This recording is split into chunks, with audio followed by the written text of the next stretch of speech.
Je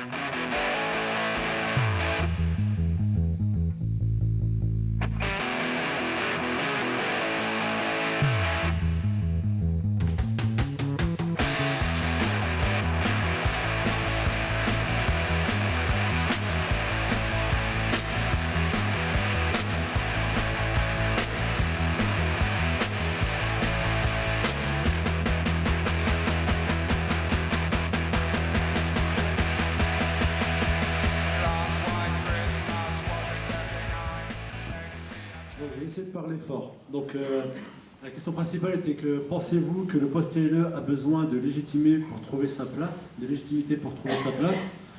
Et avant de démarrer notre animation en groupe, on est parti avec l'équipe sur une méthode où on avait un post-TLE qui est entré en fonction dernièrement et qui a intégré la démarche.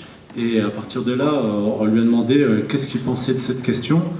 Donc on est parti un petit peu sur l'expérimental avec laquelle on a pu chacun exprimer comment le post-TLE pouvait travailler dans les conditions dans lesquelles il était. Et à partir de ça, on a travaillé sur 3 représentations, une avec le public, une seconde avec l'équipe et une troisième avec les partenaires. À partir de ces représentations, on a pu définir des explications et pourquoi cette incompréhension. On a présenté ça au groupe et à partir de là, on a pu, avec le groupe, animer et confronter nos réflexions. Donc on en a retenu 2 principalement. Une qui était, pensez-vous que le post-TLE a besoin de légitimité pour trouver sa place?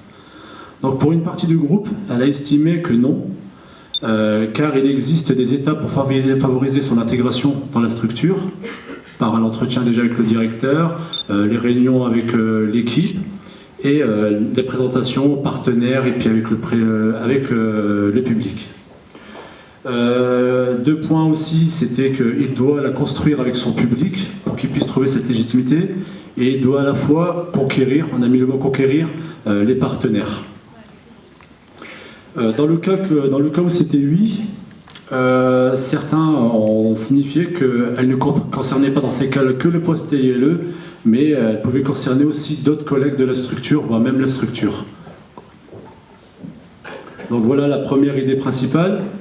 La seconde, au bout du compte, on pensait que sa place était légitime avec son public et l'équipe, mais elle reste toutefois à travailler avec les partenaires locaux et institutionnels.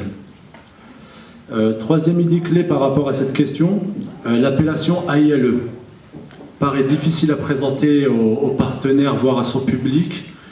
On dit même, certains utilisent quand ils vont à la rencontre dans des réunions où ils vont au collège par exemple, ils préfèrent se présenter en tant qu'éducateur, ça paraît peut-être plus valorisant que se présenter en tant que post-AILE parce que ça ne leur parle pas forcément.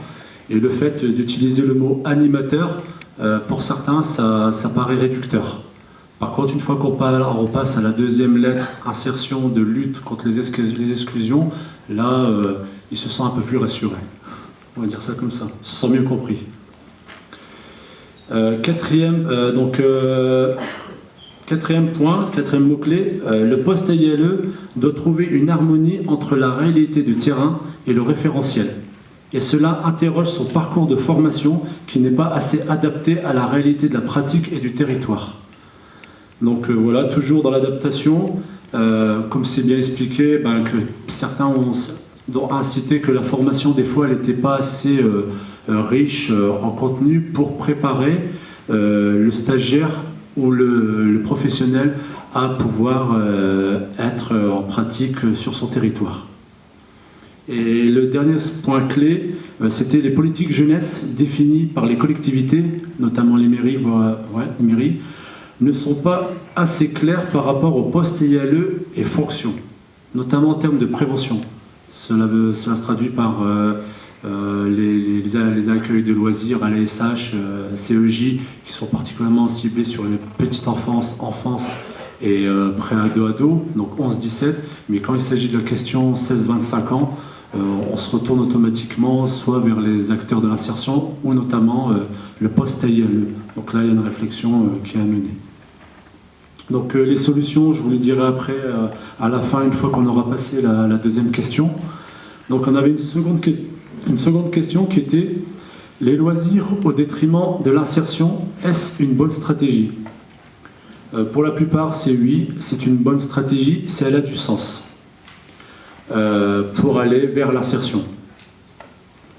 Le loisir reste une bonne porte d'entrée et c'est aussi le centre d'intérêt de certains de nos publics. Deuxième idée, c'est qu'on passe une des stratégies ou une méthode, c'est de passer du collectif est un moyen de cerner les problématiques pour pouvoir les traiter en individuel. Faire attention, elle peut être un piège si elles sont mal utilisées pour éviter d'être repéré comme un animateur de base, soit un gardien. Troisième mot-clé, le sens de l'insertion, c'est de distinguer qu'il y a plusieurs insertions, sociales, professionnelles, le débat, l'échange, comme il y a plusieurs jeunesses. Donc, voilà. Quatrième point clé, on doit essayer de garder en tête et trouver une adéquation entre le loisir et l'insertion. Donc là, beaucoup ont expliqué qu'il y avait besoin de cet équilibre pour pouvoir pratiquer. Pour trouver ces portes d'entrée, puis essayer de trouver des solutions adéquates. Et le dernier point clé, c'était ne pas oublier que notre cœur de métier, qui est l'éducation populaire, reste notre porte d'entrée principale, permettra de créer une relation et des liens avec nos publics. Donc face à tous ces éléments de réponse, nous en amont déjà on avait travaillé sur des propositions et on les a confrontées un petit peu et certains aussi émis quelques pistes ou solutions à mettre en place. Donc nous par rapport au public, c'est d'aller au-devant du public et établir une communication, donner sa légitimité au poste AELE en s'appuyant sur son directeur et son équipe, et changer la représentation des jeunes par rapport au poste AELE. Concernant l'équipe, expliquer ma spécificité en tant que poste AELE dans ma structure, solliciter l'appui du directeur pour gagner en légitimité, face aux différentes situations, adopter un positionnement clair et en cohérence avec le profil de poste, et afficher mon rôle et mes missions. Et concernant les partenaires, communiquer sur les difficultés des jeunes et la pertinence des actions mises en place, exemple lors des assemblées de centre, et autres temps forts qui rassemblent les différents partenaires de terrain et via le blog du centre, s'il y en a un. Inclure des partenaires sur certaines actions et développer le réseau partenarial. Pendant cet atelier, le groupe a aussi émis quelques solutions. Le parrainage, dans certaines de nos structures, quand un nouveau salarié arrive, qui a certaines missions, on lui attribue un parrain et il accompagne durant un an pour pouvoir mettre en place son travail.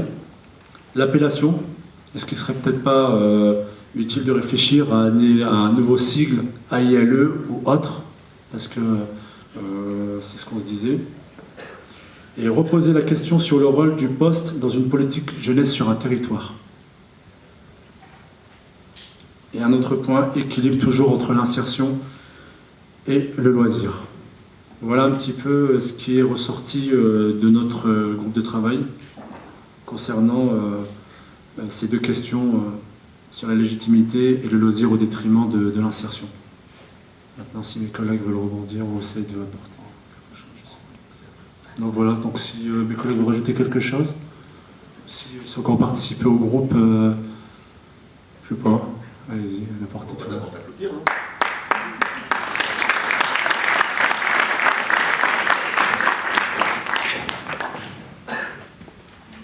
Donc il y a un micro qui est à disposition.